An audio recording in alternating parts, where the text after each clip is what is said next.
김일환 차관에게 질의하겠습니다. 지금 83개의 종목단체가 지금 정준 인정단체로 대한체육회 가맹단체로 등록되어 있습니다.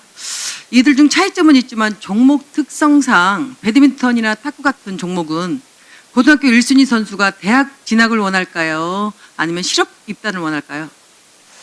종목마다 조금 다른 것 같습니다. 네, 특히 배드민턴과 탁구는 어떻습니까? 보통은 실업팀을 가는 것으로 알고 있습니다. 그렇죠. 고등학교 탑클래스 선수는 졸업 후 프로나 실업팀 입단을 원하고 있어요. 요즘 대학 진학을 하는 선수들은 본인의 자기 개발을 위한 것이라고 볼 수 있고요. 운동선수는 사무 직종이 아닌 기술 직종이라고 우리가 볼 수 있습니다. 그렇다면 오로지 실력으로 계약 기간, 계약금, 연봉이 책정돼야 된다고 생각하는데 어떻게 생각하세요? 네, 그렇게 생각하고 있습니다.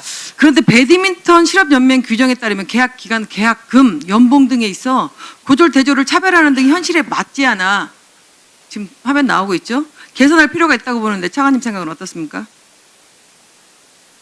네, 필요에 따라서 개선돼야 될 부분이 있다고 생각합니다.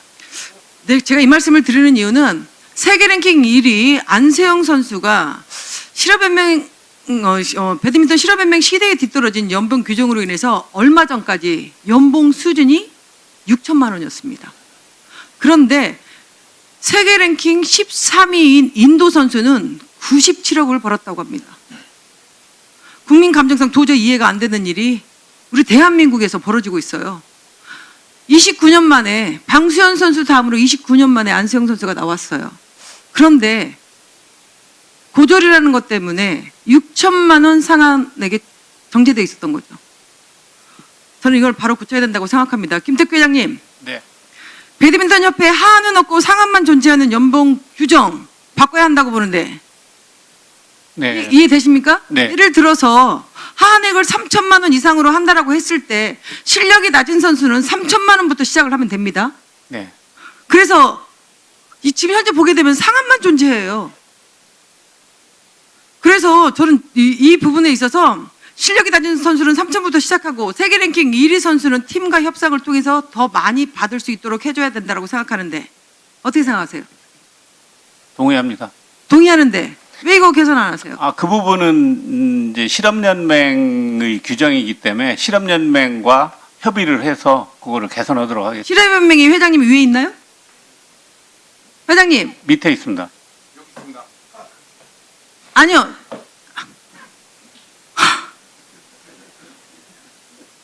규정이 잘못된 거를 제가 말씀드리는 거 아닙니까, 알고 회장님? 있습니다. 예. 안세영 선수가 29년 만에 한 번 나올 것 같다 하는 선수예요. 그런데 이 선수가 지금 5년간, 6년간 6천을 받아요. 3년간 6천을 받아요. 이게 하한은 없고 상한만 존재하는 연봉 규정이 바뀌어지지 않으면 계속해서 세계 랭킹 1위 선수가 또 나오더라도 이 규정 하에서 세계 랭킹 13위 선수는 97억을 벌어들이는 상황에서 우리 선수는 6천 벌어들이고 있다는 말씀을 드리는 겁니다. 네. 그런데 실업 규정을 지금 여기서 저한테 논하시고 계십니까? 네. 회장님이 그 자리에 계시기 때문에 실업 규정을 뒤집어 엎어서라도 바꾸라는 말씀을 하시는 겁니다. 네. 하는 겁니다. 알겠습니다. 예. 난 왜 그 회장님이 그 자리에 앉아 계시는지 진짜 이해를 못 하겠네. 또 하나 말씀드릴게요. 얼마 전에 회장님, 네. 언론 인터뷰를 제가 봤어요. 모든 책임은 감독에게 있다? 회장님 말씀하셨죠? 회장님 그렇게 말씀하셨죠? 언론 인터뷰에서? 감독이 개인적 성향이 많다. 올림픽 출전 선수 위주로만 관리한다. 선수와 소통 부재다. 이거 회장님이 하신 말 맞나요? 네. 그렇죠? 네. 항저우 아시안게임과 파리올림픽 성적이 좋은 감독이었고 올림픽을 앞두고 출전 선수 중심으로 훈련해야지. 올림픽 앞두고 꿈나무들 훈련 지도하는 게 감독이 해야 될 역할입니까? 아닙니다. 국가대표는 꿈나무 감독이 따로 있습니다. 그러면 선수하고 소통 부재라고 한다면 성적은 어떻게 될까요? 그 자체가 하향해야 되는데 네. 성적은 상향하고 있습니다. 더 좋아지고 있어요. 그런데 회장님 말과는 반대로 가고 있다는 거죠. 또 그것은 아시안 게임이나 올림픽 선수들의 성적은 좋지만 그 밑에 있는 국가대표 선수들이 성적이 낮다는 말씀을 드린 겁니다. 올림픽을 앞두고 올림픽 성적 낼 수 있는 중심으로 가서 최상으로 끌어내야 되는 게 지도자의 역할 아닙니까? 네, 맞습니다. 그리고 올림픽이 끝나고 난 다음에 시간적 여유가 있을 때 모든 선수를 관리 감독하는 게 지도자의 역할 아닙니까? 올림픽 끝나고 제가 한 말입니다. 올림픽 끝나고요. 그럼 말씀을 하시려면 이거는 올림픽 끝나고 나 책임 없어. 이 모든 것은 감독에게 있어. 이 아닙니다. 말씀을 하셨잖아요. 그런 뜻은 회장님은. 아닙니다. 실업 규정이나 계속해서 논하시고 비공개 간담회에서도 계속해서 실업 규정, 엘리트라고 하지 마십시오. 전문 체육인들의 이 썩어빠진 이 갈래 때문에 내 말을 안 듣는다. 이게 회장이 할 소리입니까? 왜 그 자리에 앉아 계세요? 그만두셔야죠. 엘리트들이 말 안 듣는 건 사실입니다. 그럼 그 회장님이 그 컨트롤을 못 하시니까 그 회장님의 책임 아닙니까? 아닙니다. 아니에요. 네. 전문 체육인들 출신들이 말을 안 듣는 게 전문 체육에- 체육인들의 잘못이다. 아니 의원님, 전문 체육에 그 터줏대감들이 있습니다. 그런 사람들 때문에 이 협회가 더 발전을 못하고 있는 것입니다. 그중에 김중수 부회장님을 말씀하시는 건가요? 네, 있습니다. 김중수 부회장은 회장님을 추천한 사람인데요? 네? 회장님을 추천한 사람이에요. 선- 선거를 같이 했죠. 회장님, 네. 김중수 부회장은 회장님을 추천해서 회장님을 만들어준 사람입니다. 그런데 회장님이 경기인 출신들의 얘기를 듣지 않고 회장님의 의지대로만 그냥 앞장 질러대니까 경기인하고 계속해서 트러블이 있는 거 아닙니까? 아니 그런 건 아니고요.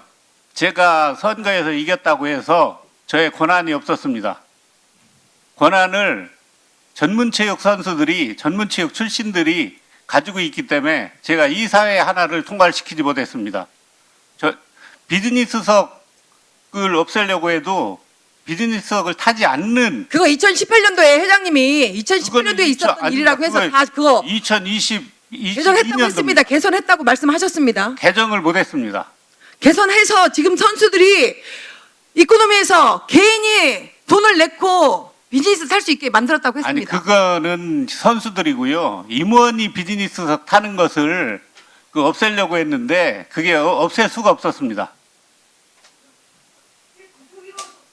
내려놔야죠. 내려오셔야죠. 그게 자질 부족이라고 말씀드리는 거예요. 제가 말씀 안 드리려고 했는데 한 가지 더 말씀드릴게요. 네. 작년에 네. 아시안 게임 전에 진천 선수촌에서 한 선수가 무단 이탈, 무단 외박, 음주, 혼숙 등을 문제를 일으켰고 네. 그거를 감독이 대한 배드민턴 협회에 징계 요청을 했습니다. 네. 무마시켰죠. 그리고 그 선수는 당당하게 아시안 게임 출전했죠. 무마시킨 것보다는 아시안 게임의 엔트리가 포함이 돼 있기 때문에 그 기회를 한번 준 겁니다. 회장님, 네. 진천 선수촌에서 이탈, 무단 외박, 음주, 혼숙 등으로 문제를 일으킨 선수입니다. 장재근 총장님, 이게 선수촌에서 가능한 일입니까? 가능한 일입니까? 가능하지 않습니다. 회장님, 네. 가능하지 않습니다. 선수 등록을 했어도 그 선수는 출전할 수 없습니다. 그럼에도 불구하고 감독이 잘못했다라고 말씀하시고 있는 회장님의 그 답변에 도저히 저는 저는 이해를 할 수가 감독이 잘못했다고 하기 이전에요. 그 순천에서 코리아 오픈이 있었습니다. 그런데 최솔규 선수하고 김원호 선수가 파트너였는데 김원호 선수가 부상을 당했습니다. 부상을 당해서 파트너가 이제 경기를 못 뛰니까 그 선수가 이제 부상당한 선수는 귀가했고 그 선수가 그 숙소에서 그 저거 하면서 이제 무슨 불미스러운 그런 행동을 한 부분을 가지고 징계 요청이 들어왔었습니다. 근데 아시안 게임을 앞두고 왜 그 선수를 아시안 게임을 내보냈냐 이런 소리 많이 들었습니다. 하지만 엔트리가 있고 다른 선수로 바꿀 수 있는 엔트리는 없는 겁니다. 배드민턴은. 그래서 그 선수한테 기회를 한 번 더 줬던 거고 그래서 예. 은메달을 회장님 그 정도로 예, 정리하시고요. 우리 위원들께서 양해를 해주신다면 민영배 위원님께서 꼭 한 말씀을 하셔야 되겠다고 하니까 민영배 위원님 예, 질의해 주시기.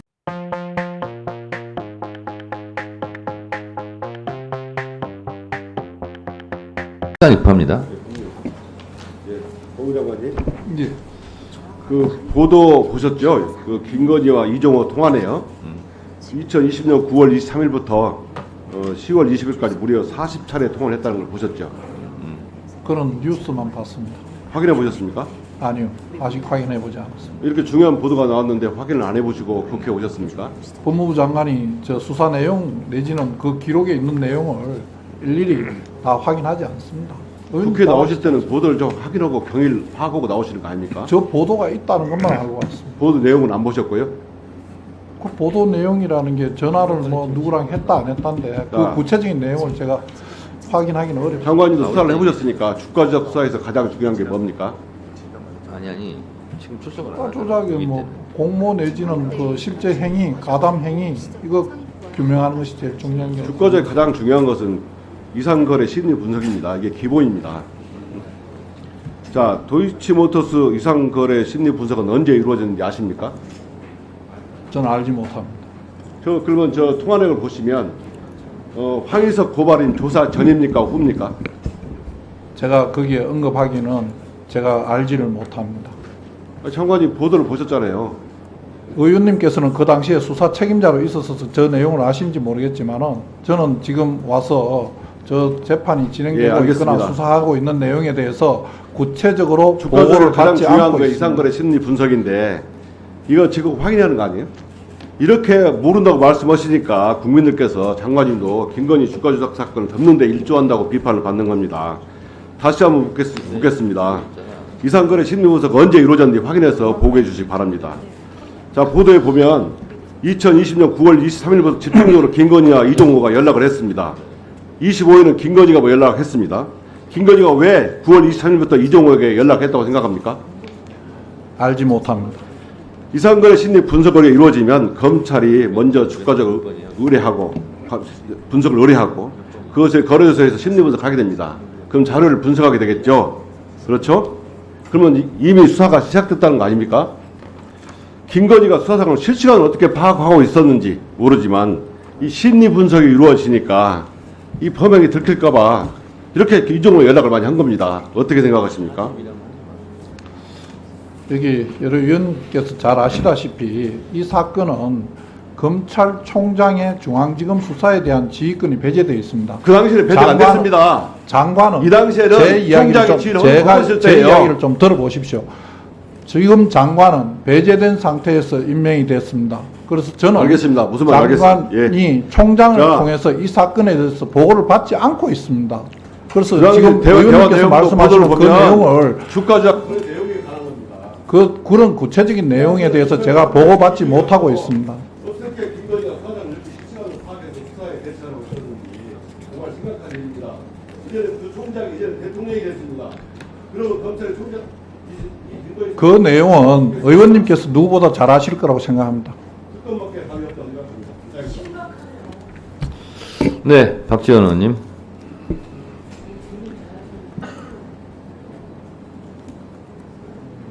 장관께서는 수사가 배제돼 있고 보고를 받지 않고 보도만 보았다. 이런 말씀을 국회에 나와서 자주 하시는데 수사심의위원회 수심위는 디올백을 받은 사람은 기소하지 말고 준 사람은 기소해라. 과연 검찰이 기소 여부를 결정하겠지만 결국 수심위는 국민들에게 수심만 주고 있습니다. 자, 이종호 10년간 김건희 여사와 연락한 바가 없다.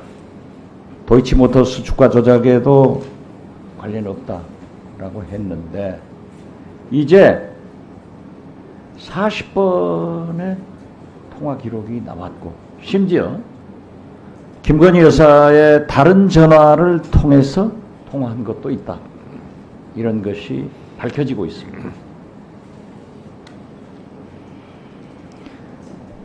명태균, 이종호하고 똑같습니다. 제2의 이종호예요. 그렇기 때문에 자기가 호가호위했다 하는데 이것을 믿을 국민은 아무도 없습니다. 저는 대한민국의 만악의 근원은 김건희 여사로부터 나온다고 봅니다.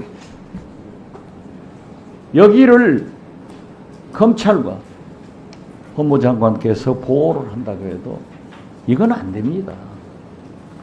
권력이라는 것은 무섭습니다. 지금 보세요. 검찰도 이종호 씨와 40여 번 통화하고 다른 전화로 통화했다는 것도 일찍 알고 있었지만은 수사도 않고 기소도 하지 않은 거예요. 이것도 직무유기입니다. 앞으로 쏟아질 증거인멸에 대해서 어떻게 하시려는지 이렇게 가면요, 저는 봅니다. 김건희 여사가 큰 코다칩니다. 그렇기 때문에 김건희 여사 대국민 공약대로 진짜 백담사라도 가셔서 조용히 사시는 것이 좋다. 그렇게 말씀드리면서 제 견해에 대해서 장관 답변 한번 해보세요. 의원님께서 말씀하시는 검찰이나 수사기관이 특정인을 보호하기 위한 수단으로 사용되어서는 안 된다는 점에 대해서는 공감합니다. 그리고 저희들 검찰이 특정인을 보호하기 위해서 지금 그러고 있다고 생각하지는 않습니다. 저로서는 수사팀이 적법 절차에 따라서 증거와 법리에 따라 수사를 하고 결론을 낼 것이라고 저는 믿고 지켜보고 있습니다. 그걸 믿는 국민이 어디 있어요? 이종호 씨하고 10년간 연락이 없었다 라고 했는데 40분 이상 통화 기록이 있죠. 의원님, 구체적인 부분에는 한 가지만 갖고 말씀하시기보다는 여러 가지 다를 살펴봐야 된다고 생각합니다. 지금까지 수사한 내용이 그렇진 않습니다. 여러 가지 다 증거와 법리를 따라서 하는 거지, 어떻게 검사라는 사람이 한 가지 사실만 갖고 한쪽에는 이렇게 하고 한쪽에는 이렇게 하고 그러지 않습니다.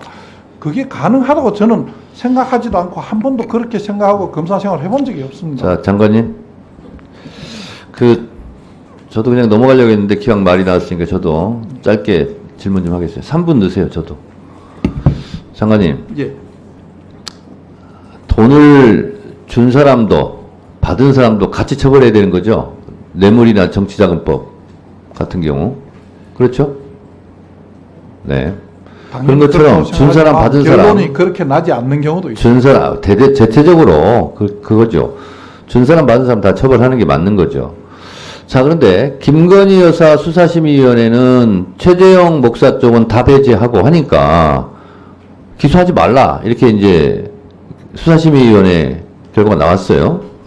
근데 최재형 목사 측에서는 나를 기소하라 이렇게 해서 수사심의위원회가 열렸는데 기소 의견으로 나왔어요. 자, 그러면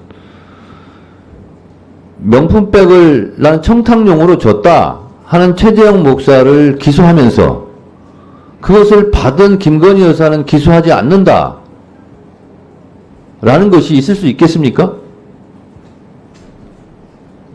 어떻게 생각하세요? 두 분의 수사심의회 구성원이 다 다르고 지금 수사심의회 결론에 대해서 물론 그 이유를 수사심의위원회에서 하는 것이 법적 구속력은 없죠. 예, 없습니다. 참고사항이라는 것도 알고 있지만 어쨌든 검찰에서는 수사심의위원회를 명분 삼아서 수사심의위원회에서 불기소, 김건희 불기소 의견이 나올 것으로 예상하고 한 거 아닙니까? 소위 말해서 짜고 치는 고스톱 아니었어요. 근데 짜고 치는 고스톱이었는데 짜고 치는 고스톱에서 지금 차질이 생긴 거예요. 최재형 목사 쪽에서 신청한 수사심의위원회에서는 기소해라 이렇게 결과 나왔거든요. 그 검찰도 어쩌면 혹을 떼려다 혹을 붙인 꼴이 돼버렸어요 지금.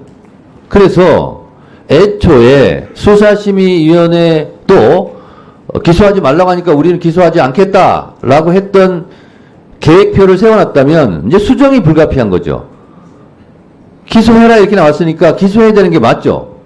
최재형 목사의 생각도 자기 기소해서 처벌받겠다는 거 아니에요. 그러면 김건희 여사 쪽도 나도 기소해라 이렇게 나오는 게 맞지 않아요? 뭐 박지원 의원님은 백담사 가셔라 이런 얘기도 하셨는데 백담사 가시기 전에 해결할 건 해결하고 외상값이 있으면 외상값은 처리해야 되는 거 아니에요? 그래서 지금 수사심의위원회 어제 결정이 매우 중요한 분수령이 될 것 같아요. 법무부 장관으로서 어떻게 생각하세요? 수사심의회 위원장께서 잘 말씀하신 대로 수사심의회 결론이 권고적 혈액이 있는 것으로 알고 있습니다.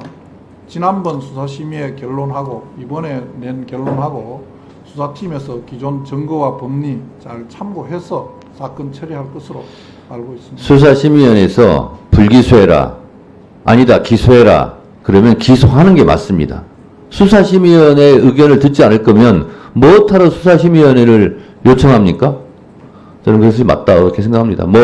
법무부 장관이 더 이상 여기서 무슨 말씀을 하시겠습니까? 자, 두 분 이석하셔도 되겠습니다.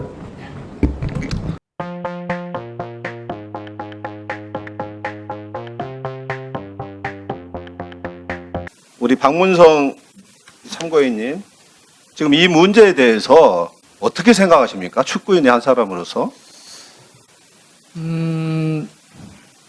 뭐 개인적으로는 좀 서글프기도 하고 참담하기도 좀 합니다. 그러니까 지금 앞서서 얘기하신 특히 이제 축구협회 쪽 분들의 얘기를 들으면 짧게. 다른 나라, 다른 세상을 살고 있는 듯한 느낌이에요. 그러니까 많은 사람들, 저희 팬들도 아마 지금 지켜보고 계실 텐데 과정과 절차에 대한 이야기를 계속 하고 있는데 다른 이야기를 하고 있는 거죠. 그래서 많은 사람들이 그게 정당했냐라고, 공정했냐라고 얘기했는데 그래서 공정했다라고 얘기하니까 저는 사실 개인적으로 납득이 잘 안 됩니다. 네. 네, 장관님께 묻겠습니다. 대통령, 축구계 윤석열 어느 게 제일 마음에 드십니까? PT 좀 띄워주세요. 어느 게 제일 마음에 드십니까? 뭐 다 마음에 안 드십니까 다? 예, 저 축구계 윤석열이란 말이 왜 나왔는지 돈 써놓은 거. 그냥 쭉 돌아다니는 내용을 제가 정리해서 한번 말씀드려 볼게요. 축구 팬들과 시민들이 그렇게 반대해도 함량 미달 인사를 요직에 임명한다. 회장 당신의 입맛에 맞는 사람들로 돌려막기 한다. 비리 축구인들 사면을 시도한다. 윤석열 정부가 이랬거든요. 자격 미달 장관 임명하고 MB정부 뉴라이트 인사 돌려막고 재벌 정치인 특별 사면하고. 그래서 둘이 닮았대요. 그래서 이른바 그 평행이론이라는 건데 축구계 윤석열이란 말이 나왔어요. 마음에 안 드시죠? 회장님? 네, 마음에 안 드시죠? 뭐 적절한 표현인지 잘 모르겠습니다. 적절하지 않은 것 같습니까? 근데 하여튼 요즘 그런 얘기가 돌고 있어요.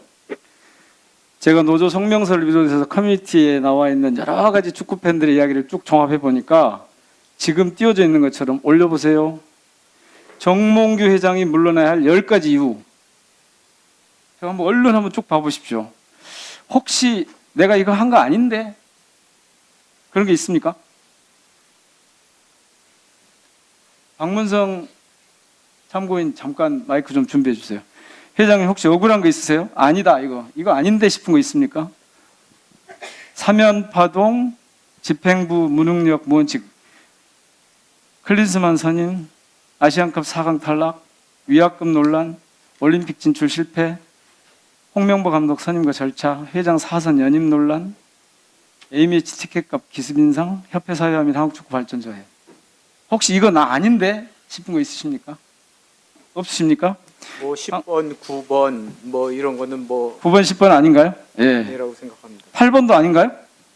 뭐 저도 뭐 그 사연임 한다고 제가 뭐 하신 적 없으시죠? 예. 이야기한 적이 한 번도. 저 박문성 참고인님, 네. 저기 10가지 중에서 제일 심란하다고 생각한 거 3가지만 뽑아보십시오. 제일 심각한 거요. 제일 심각하다고 생각되는 거. 일단 스포츠의 근간을 흔들었던 승부조작, 승부조작. 축구인 사면 파동을 꼽을 수 예. 있을 것 같고요.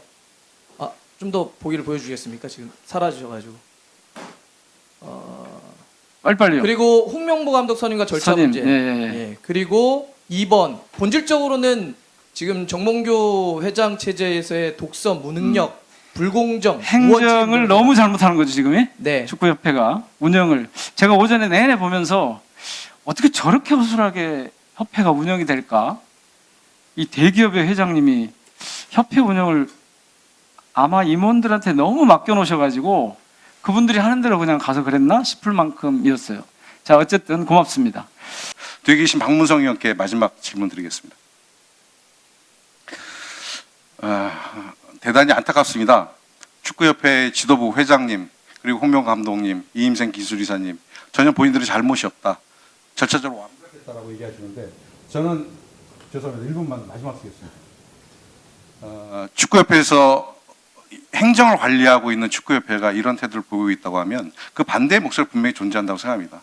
대한민국 축구를 사랑하는 많은 선수들, 국민들, 팬 이런 분들이 대한민국 축구를 지탱하고 있는 큰 힘인데 그런 분들의 입장에서 이번 축구협회의 불공정한 감독 선임 문제에 대해서 어떠한 의견들이 있는지 그리고 어떠한 개선책이 필요하다고 생각하시는지 의견을 마지막으로 주십시오. 그동안도 그랬고 오늘도 이렇게 뒤에서 들으면서는 제 머릿속에 계속 맴도는 건 왜 눈치를 보지 않지라는 표현이었습니다. 그러니까 지금 저 옆에 있는 박조 의원이 그렇게 동의한 적이 없습니다라고 바로 옆에서 얘기하는데도 다른 이야기를 하고 계시죠. 완전히 동떨어진 이야기들을 많이 하고 계시는데 왜 눈치를 보지 않을까 이렇게 생각을 하면서 두 가지를 정도 생각을 해봤습니다. 첫 번째는 정몽규 회장과 홍명보 감독은 저희랑 살아온 궤적이 좀 다른 것 같으세요. 확실히 우리 일반적인 사람들이 살았던 삶의 궤적과 다른 삶을 사신 것 같습니다. 대기업의 가문의 자제로 태어나셨고 어렸을 때부터 최고의 엘리트로 살아오셨습니다. 우리 일반적으로 살아가는 사람들의 생각과는 다른 삶을 살아왔기 때문에 다른 생각을 하고 있구나. 그래서 우리들의 눈치를 보지 않는구나. 이런 생각을 좀 했고요. 두 번째는 왜 눈치를 보지 않지 이렇게 생각을 할 때 밖에 있는 사람들은 축구협회에 구체적으로 개입할 수가 없습니다. 공간을 허락하지 않죠. 즉 예를 들면 인사권 같은 데 전혀 우리는 개입할 수 없습니다. 아무리 국민들이 팬들이 경기장에서 정몽규 아웃, 홍명보 아웃을 외쳐도 협회 입장에서 이런 거죠. 그래서 어떻게 할 건데? 우리는 팬들은 국민들은 선거를 통해서 축구협회장을 뽑을 수 있는 선거인단에 들어갈 수가 없습니다. 예전 표현대로 하면 체육관 선거를 하는 거죠. 내 편 사람들만 체육관에 모아놓고 하면 되기 때문에 일반적인 팬들과 국민들의 눈치를 보지 않아도 됩니다. 또 하나 눈치를 보지 않는 건 왜 국민들이 선출한 국회의원님들의 눈치도 보지 않죠. 왜냐하면 그렇게 나한테 자꾸 인사권에 개입하면 피파가 월드컵 못 나오게 할 거야 라고 하는 겁박을 주죠. 그러면 팬들의 눈치도 보지 않고 국민들이 선출한 국회의원분들의 눈치도 보지 않으면 어디 눈치를 보겠다는 겁니까? 그러니까 이렇게 눈치를 보지 않기 때문에 이 많은 문제들이 문제라고 느끼질 않는 거예요. 우리랑 다른 삶을 살고 있는 거죠. 저는 이 구조와 이 닫혀져 있는 이 조직을 전 열어야 된다고 생각합니다. 위원장으로서 우리 정몽규 회장님께 말씀을 드려보겠습니다. 정하겠습니다. 박문성 참고인님이요. 예. 네. 이와 관련해서 좀 더 부연 설명해서 말씀을 하실 부분은 없습니까? 축구협회 제왕적 운영과 관련해서 오늘 들으면서 다시 한번 좀 느끼는 거는 정몽규 회장 체제가 끝나는 게 맞구나라고 하는 걸 다시 한번 좀 느꼈습니다. 그러니까 뭐가 문제인지도 문제의식이 없죠. 공감 능력도 없습니다. 풀어나갈 능력도 없는 거죠. 홍명보 감독이 불공정한 방식으로 선임됐을 때 제가 아는 지도자가 저에게 연락을 했습니다. 이제는 지도자를 그만할 생각이다. 그러니까 이름 없던 사람들은 이름 없는 지도자는 10년을 15년을 밑바닥에서 계속 굴러도 프로팀 코치 한 번, 프로팀 감독 한 번 하기가 어렵습니다. 근데 누군가는 저렇게 특혜를 발휘하면서 국가대표 감독을 준다? 나는 이제 감독 못하겠다, 지도자 못하겠다 이런 이야기를 했죠. 비단 이번 사건만 전 그렇지 않다고 봅니다. 좀만 길게 보면 승부조작범을 그렇게 사면해서 안 되죠. AMH 있는 날 꼼수 사면을 한 거죠. 매우 반스포츠적 행위입니다. 만약 우리 사회에서 반사회적인 범죄를 저질렀는데 그런 식으로 꼼수로 사면한다? 아마 난리가 났을 겁니다. 클린스만 감독 그때 당시 전력강화위원들에게 발표한 당일날 소집해서 바로 그날 통보하고 30분 뒤에 발표를 합니다. 말도 안 되죠. 파리올림픽 진출 실패했다고 하는데 그게 그냥 실패한 게 아닙니다. 축구 질 수 있죠. 근데 그때 어떻게 했냐면 파리올림픽을 이끌어야 되는 황선홍 감독을 굳이 안 해도 되는 임시감독으로 겸임시킵니다. 많은 사람들이 그러면 안 된다고 했죠. 위험하다고. 하지만 그 판단을 못합니다. 결국은 파리올림픽 진출 실패했습니다. 또 홍명보 감독까지 이어지는 거죠. 저는 이런 무능력, 무원칙, 불공정은 하나의 어떤 사건이 아니라 지금 정몽규 회장 체제가 이어지는 한 계속 반복될 수밖에 없다. 그런 점에서 저는 팬들도 그러겠지 많은 국민들도 이제는 끝나야 되지 않을까 다시 한번 재확인하는 것 같습니다. 네. 다음은 김윤덕 위원님 질의해 주시기 바랍니다. 절차상 문제가 있는 게 분명하고 이러한 상황에서 불공정한 절차를 통해서 홍명보 감독은 임명이 됐다고 생각하는데 아직도 홍명보 감독은 공정한 절차를 통해서 선임이 됐다고 생각하십니까? 뭐 저도 그동안 회의록을 볼 수 없는 입장이었는데 오늘 전체적으로 의원님들 말씀하시는 거 보면은 저는 10차까지는 전혀 문제가 없다라고 생각을 하고 있습니다. 다만 11차 뭐 저는 11차가 그 어떤 회의인지는 정확히는 잘 모르겠지만은 거기에 약간 행정에 좀 착오가 있지 않았었나. 예를 들면은 이렇게 위원장 교체하면서 이런 뭐 임명장이라든지 그런 행정적인 절차가 없었다는 거는 조금 인정할 수 있지만은 제가 보기에는 10차까지는 전혀 정혜성 위원장님을 비롯한 위원들의 어떤 뭐 발언이나 이런 거를 그 다음에 그 정광희의 역할이나 그런 것은 저는 전혀 문제는 없다라고 생각하고 있습니다. 황문성 참고인님, 지금 지금까지 지금 그 시계열적인 얘기를 들으셨죠? 상황이나 전개. 이게 지금 공정한 절차를 통한 감독 선임의 과정이라고 보십니까? 지금 홍명보 감독이 이야기했던 게 그냥 그 답인 것 같습니다. 그러니까 10차까지는 공정했는데 11차까지는 문제가 있었다. 그러니까 그 권한을 선택을 했던 이임생 이사의 그런 권한이 있었던 것 같지 않다. 문제가 있었다라고 얘기를 했지 않습니까? 홍명보 감독이 일주일 만에 이제 자기 의사를 틉니다.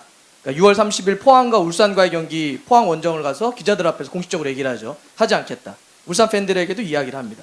근데 결과적으로는 그 일주일 사이에 바뀐 건데 일주일 사이에 무슨 일이 있었냐? 그 문제의 11차 회의가 있었던 거죠. 그러면 그 마지막에 분명히 절차에 문제가 홍명보 감독이 있었다라고 이야기를 했기 때문에 그러면 스스로가 그 감독 선임에 있어서의 어떤 정당성은 좀 이미 훼손된 것이 아닌가 저는 이렇게 생각을 합니다.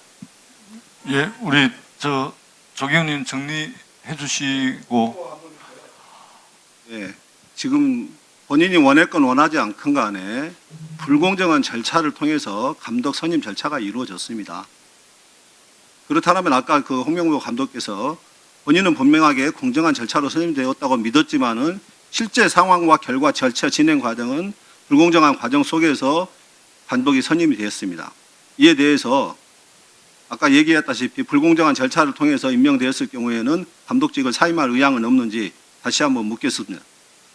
저는 이 문제 가지고 감독직을 사임할 생각은 없습니다. 뭐 물론 저도 성적이 안 좋으면은 언젠가는 경질이 되겠죠.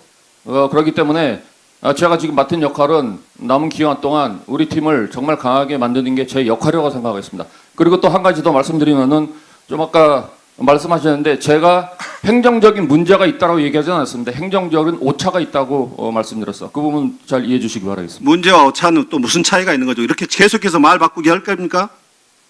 아니 그러니까 11차 회의에서의 그 행정적인 오류를 제가 말씀드리는 겁니다. 예, 제 추가 질의를 활용해 주시고요. 다음은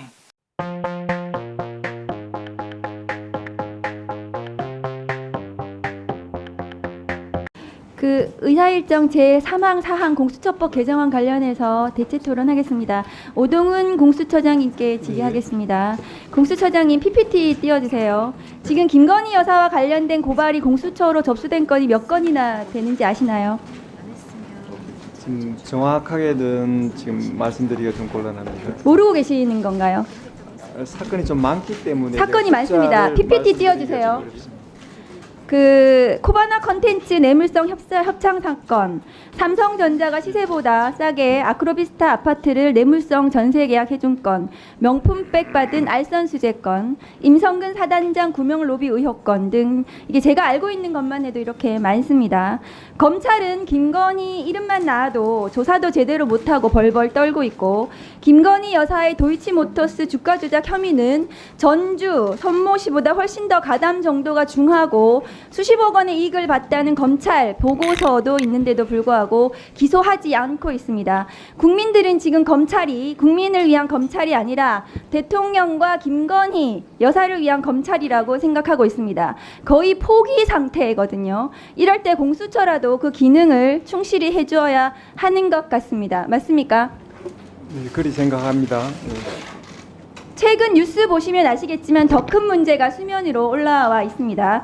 김영선 전 국민의힘 의원과 명태균 씨가 김건희 여사와 대통령에게 로비해서 지난 보궐선거에서 공천을 받고 최근 총선에서도 지역구를 옮겨 공천을 해줄 것을 요구하는 녹취와 증거들이 나오고 있습니다. 명태균 씨가 여사가 직접 전화 왔어. 내가 대통령 전화한 거 아나? 이렇게 직접 이야기한 녹취가 나왔습니다. 김종인, 이준석 이런 분들이 진짜 김영선 의원이 후보 로비를 하고 다녔다고 증명까지 해주고 있습니다. 지금 보시면 녹취 그 대화 내용입니다. 선거법이면 공수처가 수사할 권한이 없죠, 공수처장님. 네. 그러나 이것은 정치자금법에 해당하는 문제라서 혜택을 받은 사람이 김영선 의원이고 혜택을 준 사람이 김건희 여사라면 명태균이 중간에서 통화하고 조율했지만 그 돈이 어디로 흘러갔을지 수사를 해야 된다고 생각합니다. 그런데 다음 거 보여주세요. 처장님, 공수처는 공직자와 가족이 정치자금법 혐의가 있으면 수사하게 되어 있죠. 정치자금법 위반은 수사 대상입니다. 그리고 다른 수사기관이 다음 거 보여주세요. 범죄를 수사한 과정에서 고위공직자 범죄 등을 인지한 경우 그 사실을 공수처에 즉시 통보하도록 되어 있습니다. 검찰에서 김영선 의원의 수상한 돈 거래에 대해서 통보받은 거 있으십니까? 지금 통지받은 바가 없는 것으로 알고 있습니다. 정황상 명태균이 여론조사 전문가라고 하는데 윤석열, 김건희에게 유리한 여론조사를 해주고 돈은 김영선 의원이 줬을 가능성을 배제하기 어려운데요. 이게 지난 보궐선거부터 수사가 필요한 게 아니라 이준석 당대표 선거, 윤석열 대선까지 명태균이 한 모든 여론조사와 통화에 대해서 수사할 필요성이 있다고 생각합니다. 증거가 사라지기 전에 명태균, 김영선 등등에 대해서 통신조회라도 하는 것이 빨리 확보해둬야 하는 것이 수사기관의 도리라고 생각합니다. 이 사건 또한 공수처에서 바로 신속하게 수사를 해야 될 심각한 사안이라고 생각하는데 처장님 의견 어떠십니까? 지금 공직선거법 위반의 그 관점에서 이 사건을 좀 지켜봐 왔는데 의원님께서 말씀하신 정치자금법 위반의 관련해서 또 검토해 보겠습니다. 법무부 장관님, 예. 이 사건 창원지검에서 수사하고 있는 거 알고 계십니까? 창원지검에서 수사 일부 명태균, 김영선 돈 거래에 대해서 창원에서 지금 수사하고 있다고 언론 보도가 났습니다. 장관이 그것도 모르세요? 수사하고 있는 건 알고 있습니다. 네. 그런데 창원지검에서 지난 1월에 보도가 됐는데 그 후에 김영선 전 의원이 지역구를 옮깁니다. 이거 캐비넷에 있던 거 검찰에서 수사한다고 하니까 그 겁나서 지역구 옮긴 거 아닙니까? 장관님 어떻게 보세요? 제가 거기에 대해서 평가할 일은 아니라고 생각합니다. 그리고 나서 창원지검은 수사가 감감해요. 지금 창원지검 이 건 관련해서 수사하는 거 있습니까? 지금 의원님께서 말씀하시는 것은 두 개의 사건을 정치자금법 한꺼번에 위반이요. 모아놓고 6천만 원 말씀하시는데 오갔다는 거거든요. 그 이전의 부분은 지금 말씀하시는 그 이전의 부분은 수사 진행 중에 있는 것으로 알고 있습니다. 제대로 수사하고 명태균 씨에 대해서 핸드폰 압수수색하고 대통령실 김건희 여사 수사해야 된다고 생각합니다. 수사팀에서 적절한 수사를 할 것으로 알고 있습니다. 네, 알겠습니다. 잠깐 대체 토론 중입니다만 위원장이 아까 자료 공개를 의원님들이 하도 열성적으로 해주셔서 몇 가지 좀 확인 좀 하겠습니다.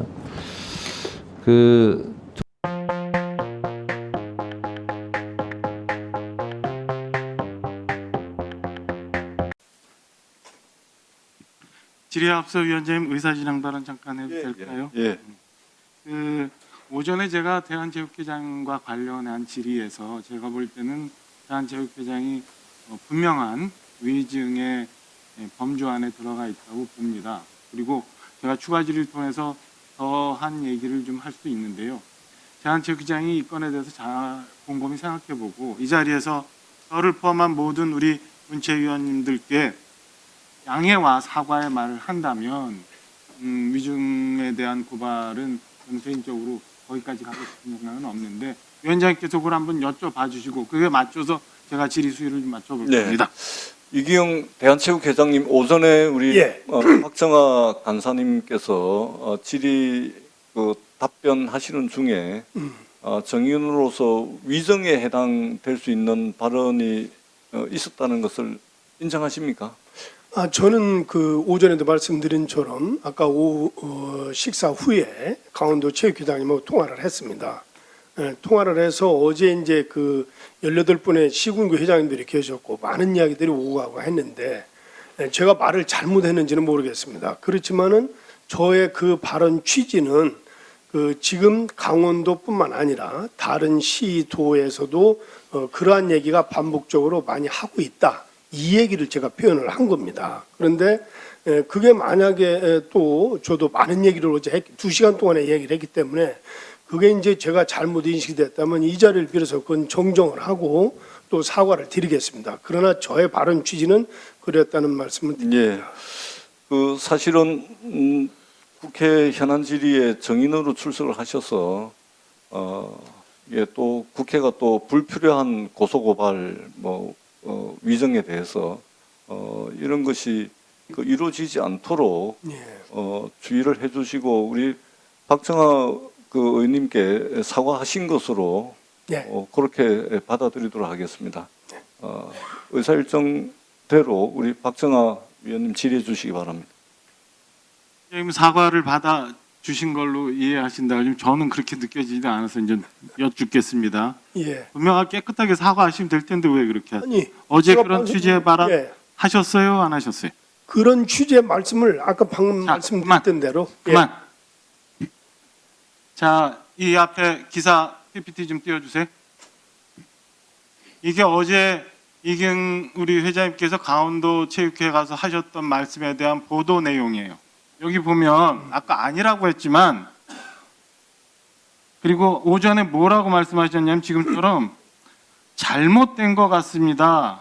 그리고 정치 집단이라고 문체부가 괴물이고 정치 집단이다라는 거는 시군구 회장들이 그런 말씀을 하셔서 그랬다. 그죠? 예. 이거는 오전 녹취록이에요.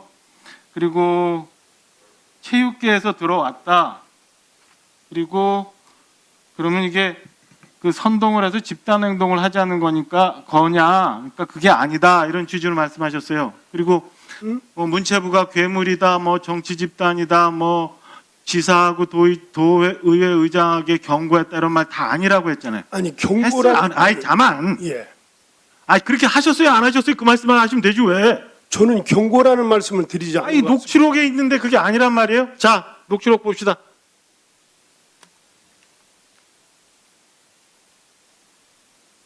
어제 하신 말씀 중에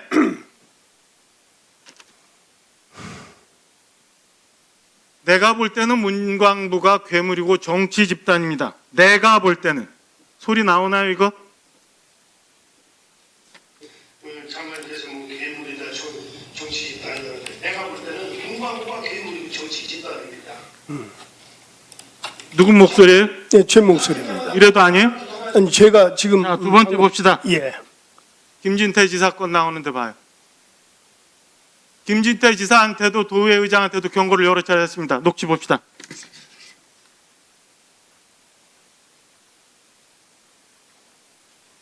녹취 안 나와요? 자, 이래도 아니에요? 제가 지금 방금 말씀드린 대로 제가 김진태 지사한테도 또 도의회 의장한테도 경고를 여러 차례 했습니다. 이것도 아니에요, 그럼? 아니 제가 말을 잘못한 것 같습니다. 뭘 잘못해요? 아니, 제가 어떻게? 방금 말씀드렸던 대로 제가 지사님한테도 여러 차례 문제 제기를 했습니다. 근데 그게 경고라고 지금 회장님께서 말씀하신 거 아니에요? 그러니까 여기? 제가 지금 말씀드리잖아요. 그리고 문화체육부가 괴물이고 정치 집단이라고 했잖아요. 예. 근데 왜 아니래? 아니 저는 지금 방금 말씀드리잖아요. 제가 혹시라도 많은 얘기를 주고받고 하다 아니 왜 그럼 보도 내용이 오전에 제가 여쭸을 때 아니라고 해요? 아니 저는 그러니까 확인했냐고 제가 또 한 번 물어봤는데도 아니라고 해요. 저는 그렇게 인식을 하지 못했습니다. 자, 죄송합니다. 이 뒤에 부분 기억하세요 안 하세요? 뒤에 부분요? 뒤에 부분 강원도 국회의원 쭉 언급한 거 기억하세요 안 하세요? 지금이라도 내가 녹취 안 치울 테니까 사과하실 거예요 안 하실 거예요? 네, 사과 드리겠습니다. 뭐라고 했는데?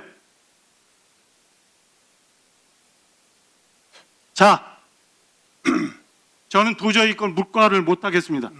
이거는 저뿐만 아니라 여기 있는 우리 진종 의원뿐만 아니라 여기 계신 모든 의원님들 다 폄훼하고 하고 있는 행위에 대해서 훼손한 거예요.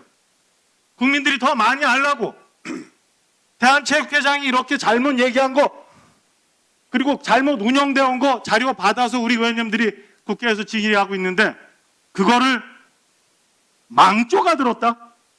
그런 얘기 했어요, 안 했어요? 기억이 잘 안 나요. 그래요. 들어봅시다. 나와요, 녹취? 제가 읽을게요. 해보세요.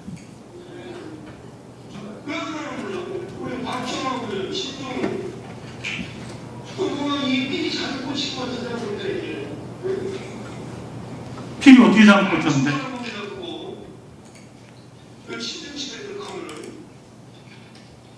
잘못된 건 우리는 도저히 잘못된 우리가 고치고 선생님해야 되는 걸 잘못된 것을 바로 잡으려는 거는 또 바로 찾아내고 그런 걸 설득고. 이 얘기는 뭐냐면 대한체육회에서 받은 자료가 기사화됐다고, 망조가 들었고 필이 잘못 꽂혔다고 박정환 의원 잘못됐다는 얘기예요. 진주호 의원 잘못됐다는 얘기고, 맞아요, 틀려요? 저는 그런 취지로 한 얘기가 아닙니다. 그럼 뭐예요? 저희는 이제 저희 체육회에서 자료가 나가는 즉시 그게 신문에 보도가 되고 그날 바로 이게 릴레이가 되기 때문에 그 부분에 대해서 말씀을 드렸던 겁니다. 아니 그럼 잘못한 부분에 대해서 의원들이 상임위 질의할 거를 준비하고 그거에 대해서 언론에 알리는 게 잘못된 거예요? 아니 저희가 물론 저희는 자료를 드리는데 그게 너무 확실하게 전부 다 파악이 안 된 상태에서도 보도가 계속 나가기 때문에 제가 그런 느낌을 받았다는 겁니다. 제가 손이 떨려서 읽지를 못하겠어요. 제가 읽을게요. 우리 회장님들이 좀 지역에 계신 의원님한테 설명도 좀 해주고. 네. 설명이? 이게 정치행위지. 여기 속색이는 양반들이 여기 다 있어. 응? 그리고 우리 이모, 권모, 유모, 속초의 이모, 그리고 그 다음에 우리 체계를 제일 애매하게 한 게 누군지 알아요? 우리 박정하 의원, 진정호 의원, 이게 필이 잘못 꽂힌 것 같아. 내가 볼 때 이게 망조로 가는 길인 겁니다. 그렇게 하면 잘못된 것 안 돼요. 그리고 뭐라고요? 우리 회장님들이 너무 조용히 있어요. 의원들한테가 설명을 하세요. 나만 보지 말고 가 말씀하세요. 이게 대한체육회장이 하실 일이에요? 어디 정치 선동가가 하실 일이에요? 말씀 좀 해보세요. 제가 드린 말씀은요. 저희 체육회 일들을 각 지역에서도 의원님들한테 좀 설명을 드리고 이해를 구하고 이런 노력들이 같이 필요하다. 그 얘기를 강조하다. 그 망조는 뭐고 필이 잘못 꽂혔다는 건 뭐예요? 그거는 제가 표현이 잘못된 것 같습니다. 국회의원한테 지역에서 일하는 국회의원들 지역에 쭉 다 거명하면서 이게 대한체육회장이 하실 말이에요. 자, 사과 진심으로 한 것 같지 않아요. 진심으로 사과드리겠습니다. 그리고 이 건에 대해서는 위증에 대해서는 제가 위원장님하고 우리 야당 간사님하고 상의해서 우리 위원들의 의견을 구해 보겠습니다. 그리고 마지막으로 이렇게 얘기한 건에 대해서 다시 한번 언론을 통해서 공개적으로 우리 체육회장의 입장을 설명해 주세요. 그리고 이게 정말 잘못됐다고 생각을 한다면 우리 회장님의 거치까지 한번 깊게 고민해 주실 것을 부탁을 좀 드립니다. 예. 제가 손이 떨리고 가슴이 떨려서 더는 못하겠어요. 이걸 마치겠습니다. 예, 이기영 대한체육회장님 그 위정에 대한 책임을 묻는 절차와 과정까지 가지 않도록 제가 보더라도 뭐 이게 필이 잘못 꽂혔다, 또 뭐 망조가 들었다, 뭐 굉장히 좀 그 과하신 표현 같고 또 국회의원들의 의정 활동의 자율성이라든지 국민을 대표해서 질의를 하고 있는데 뭐 이렇게 표현하는 것은 제가 볼 때는 상당히 좀 문제가 있는 것 같습니다. 그래서 오전에 이제 답변하신 이런 부분이나 이런 것들을 고려를 할 때 위정에 대한 책임을 묻는 그런 과정을 거칠 수가 있습니다. 근데 우리 문체비가 그러한 과정을 거치지 않도록 우리 박정환 간사님께서 조금 전에 말씀을 쭉 하셨는데 이 부분에 대해서 우리 대한체육회장님께서 좀 정리를 하셔서 사과의 말씀을 좀 해주시는 것이 예, 그렇게 하겠습니다. 예, 지금 해주시죠. 예. 하여튼 진심으로 사과를 드리고 그동안에 체육계하고 이제 문화체육관광부의 얘기 또 올림픽 이후에 여러 사안들에 대해서 정말로 좀 저희들이 느끼기에는 굉장히 그 과도하다 이런 느낌을 받았습니다. 예, 한두 가지가 아니고 올림픽에서 성적을 정말로 저희가 잘 내고 왔음에도 불구하고 좀 우리 많은 물론 이제 부분적으로 우리 체육인들이 잘못하는 부분도 있지만은 많은 그 체육인들이 열악한 환경 속에서도 정말 그 헌신하는 분들이 많이 계십니다. 그래서 모두가 다 그렇게 비춰지는 부분에 대해서 굉장히 좀 많은 체육인들이 또 서운해하고 그런 부분이 분명히 있었습니다. 그래서 이제 하다 보니까 이렇게 좀 과열되고 그렇게 된 것 같습니다. 하여튼 이 부분은 진심으로 사과를 드리고 앞으로 언행에 철저히 주의를 하도록 하겠습니다. 예. 죄송합니다. 그리고 추가적으로 우리 박정하 위원님 한번 찾아뵙고 예, 그렇게 자세히 예, 설명도 드리고 당시 상황을 제가 소상히 설명을 드리겠습니다. 그렇게 해주시기 바랍니다. 예, 이모경 간사님.